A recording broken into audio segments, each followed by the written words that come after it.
kemarin pemeriksaan sebagai tersangka, apakah Teddy hadir dan ada beberapa pertanyaan Mbak di sana Mbak? Kemarin panggilan hari Senin ya, tanggal 20.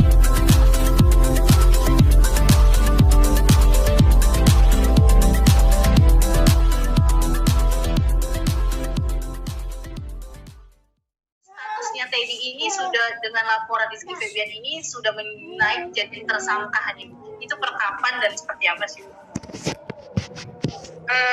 Kemarin kami mendapat panggilan dari Polda Jabar.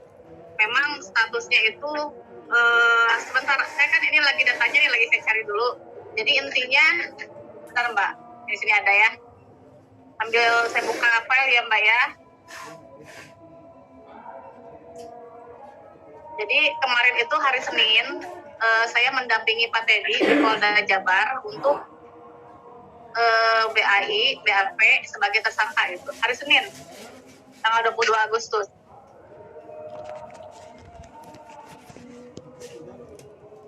Itu berjalan, maksudnya kan Pak Teddy-nya sendiri kan panggilannya udah berjalan berapa lama sih Bu di dalam sendiri? Kalau prosesnya itu kan setahu saya itu kan laporan terjadi di bulan Maret 2021 ya, dari bulan Maret. Nah ini naik sidik itu sekitar bulan Juni 2021 naik sidik ya. Nah ini baru ada penetapan tersangka itu di bulan sekarang, di bulan Agustus 2022 gitu.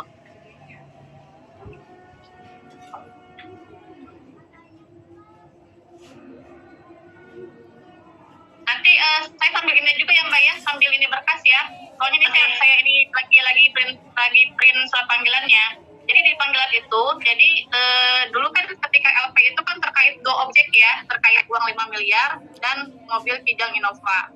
Akan tetapi di surat panggilan kemarin itu, Teddy naik sebagai tersangka hanya terkait mobil Kijang Innova senilai 120 juta. Mbak, yang kemarin di posisi Pak Teddy sebagai tersangka itu karena dugaan penggelapan satu buah mobil Kijang Innova dengan harga kurang lebih 120 juta, di mana pada saat penjualan tanpa izin dari Rizky Febian. Itu Mbak. Kak, maaf, ini terkait dengan aset penggelapan 12 aset bukan Kak? Jadi kemarin itu memang kalau LP-nya itu memang ada dugaan penggelapan aset dan uang 5 miliar, akan tetapi kemarin itu panggilan hanya untuk mobil Kijang Innova karena infonya memang 5 miliar itu tidak ada buktinya. Mbak Ferdi dari KH Infotainment Mbak, untuk memperjelas aja, berarti status Teddy yang tersangka ini terkait Kijang Innova ya, bukan 12 aset ataupun soal kos-kosan. Hanya satu buah Kijang Innova ya. Oke, waktu kemarin pemeriksaan sebagai tersangka, apakah Teddy hadir dan ada beberapa pertanyaan Mbak di sana Mbak? Kemarin panggilan hari Senin ya, tanggal 22 Agustus, Pak Teddy hadir kooperatif, kurang lebih pertanyaan sebanyak 15 pertanyaan.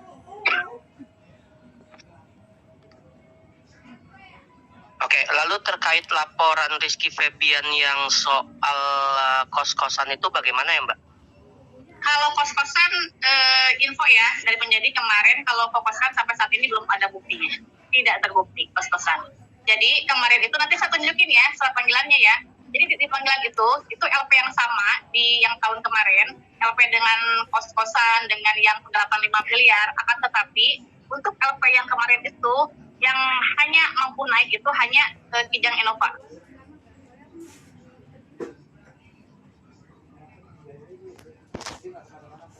Oke, berarti terkait yang lain tidak ada Mbak ya, hanya itu aja Mbak ya? Tidak ada. Ya, tidak ada. Jadi kemarin itu pada saat BAP itu fokusnya kepada dugaan penggelapan Kijang Innova. Gitu. Artinya yang 5 miliar itu nggak ada buktinya Mbak, atau seperti apa? Tidak ada. Ya, tidak ada buktinya. 5 miliar kos-kosan tidak ada buktinya. Jadi yang naik itu hanya mobil Kijang Innova. Itu pun kami ya masih meragukan terkait bukti permulaan yang cukup. Karena apa? Karena Kijang Innova itu pengetahuan Pak Teddy dulu itu atas nama almarhum. Jadi ketika almarhum meninggal, Pak Teddy berani menjual untuk apa? Itu pun untuk membayar utang almarhum. Oke, saya garis bawahi Mbak, untuk membayar utang almarhum berarti boleh diberitahukan almarhumah ini memiliki utang sebesar berapa ya Mbak totalnya ya selama hidup dengan Teddy? Ke Bang Panin, almarhum mempunyai utang kurang lebih 115 juta. Untuk penjualan mobil Kijang Innova itu sebesar 120 juta. Oke Mbak, penjualan mobil Innova untuk membayar utang almarhumah ya. Kalau bicara harta benda milik almarhumah atau seseorang yang sudah meninggal itu kan pasti aja ada wasiat ya Mbak ya? Wasiat ketika itu dibuat sebelum meninggal ya, itu ada wasiat. Tapi almarhum tidak ada wasiat sama sekali ketika meninggal. Berarti tidak ada wasiat, termasuk wasiat untuk menjual mobil tersebut? Menjual mobil tidak ada. Oke. Ini kan sudah almarhumah Mbak ya, jadi kalau dari segi hukum sendiri terkait penjualan barang itu kan harus ada kuasa Mbak ya, karena ini kan mobil atas nama almarhumah Mbak. Almarhum, iya. Jadi gini Mbak, gini mas. Jadi kalau misalkan kita lari kepada kompilasi hukum Islam, itu adalah kewajiban dari ahli waris semua terhadap pewaris yang meninggal dunia. Jadi apa itu kewajibannya? Sebelum ada pembagian warisan, kewajiban dari ahli waris yang lain satu, melakukan penguburan, melakukan kalau misalkan biasa budaya lah tahlilan gitu kan. Nah, yang ketiga itu nanti itu utang-utang dari almarhum itu harus segera dilunasi gitu kan. Nah, keempat, ketika ada sisanya itulah yang menjadi warisan gitu kan. Nah, di sini Pak Teddy berdasarkan informasinya kepada kami selaku kuasa hukum, jadi peninggalan almarhum itu beliau jual untuk membayar utang gitu. Oke, berarti almarhumah Lina ini menyebut sebagai Teddy sebagai ahli waris, bisa disebutkan seperti itu Mbak? Ya, mau nggak mau, Pak Teddy itu posisi Pak Teddy itu sebagai ahli waris, itu kita tidak bisa istilahnya menentang ya, itu adalah undang-undang yang menyebutnya. Jadi ketika seorang pewaris, apalagi itu istri atau suami meninggal dunia, maka mereka itu meninggalkan ahli waris, yaitu suami atau istri yang hidup lebih terlama, anak-anak dan orang tua gitu kan. Itu termasuk dari ahli waris golongan pertama. Itu berdasarkan kompilasi hukum Islam dan undang-undang perkawinan gitu. Jadi perlu saya garis bawahi, tapi kan di sini ya. Perlu saya garis bawahi, Pak Teddy di sini bukan cerai hidup ya. Ini kita perlu garis bawahi. Pak Teddy di sini dengan almarhum bukan cerai hidup, akan tetapi cerai mati. Ketika cerai mati, otomatis almarhum meninggalkan ahli waris. Jadi itu termasuk Pak Teddy sebagai ahli waris dan Dede Bintang gitu kan. Gitu. Beda halnya dengan cerai hidup. Kalau cerai hidup, ketika masing-masing pasangan mempunyai harta bersama, ketika cerai hidup, hartanya atau asetnya kembali kepada kepemilikan masing-masing gitu. Oke, tapi kan di sini Rizky Febian sebagai anak Mbak. Ya, betul. Tapi ini kan di sini ada Rizky Febian sebagai anak juga Mbak, yang bisa disebut sebagai ahli waris juga Mbak. Oke, sebagai ahli waris, tapi perlu digarisbawahi sebelum yang namanya ditentukan ahli waris, sebelum ditentukan mana bagian warisannya, terlebih dahulu kewajiban dari seluruh ahli waris untuk melakukan penguburan, tahlilan, termasuk melunasi utang piutang dari almarhum ketika masih hidup. Itu adalah kewajiban yang utama dari seluruh ahli waris. Gitu.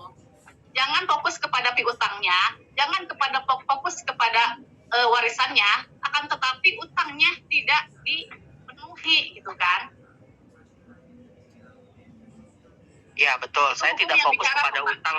Iya betul, saya tidak fokus kepada hutang almarhumah atau apapun ya Mbak ya. Tapi kan di sini ada Rizky Febian sebagai anak juga yang disebutkan sebagai ahli waris gitu kan. Itu yang pertama. Ini statement dari saya Mbak ya. Oke. Lalu berarti Teddy tidak ada komunikasi dengan Rizky Febian terkait penjualan mobil tersebut karena secara garis turunan Rizky Febian juga berhak sebagai anak karena ahli waris juga gitu kan Mbak. Sekarang gini aja, penuhi dulu legal standing-nya di sini. Penuhi dulu lah legal standing-nya. Kalau memang dia merasa sebagai ahli waris dari almarhum, ya buat dulu penetapan ahli waris gitu kan. Penetapan dulu dibuat di pengadilan agama, penetapan dulu siapa ahli waris dari almarhum dan harta warisannya apa saja gitu kan. Jangan istilahnya tiba-tiba langsung melaporkan penggelapan, itu kan legal standingnya juga belum jelas, gitu kan. Harusnya sebelum mengajukan LP atau gugatan, dibuat dulu lah penetapan ahli warisnya, gitu. Sampai sekarang belum ada penetapan ahli waris dari Pengadilan Agama. Tapi sudah ada pengajuan penetapan ahli waris, Mbak? Baik dari Teddy Tidak ataupun ada. dari pihak Setahu saya tidak ada. Karena kalaupun ada, otomatis Teddy sama Dede Bintang pasti diposisikan sebagai tergugat atau pihak ya. Jangan lupa ya di subscribe dan nyalakan lonceng notifikasinya.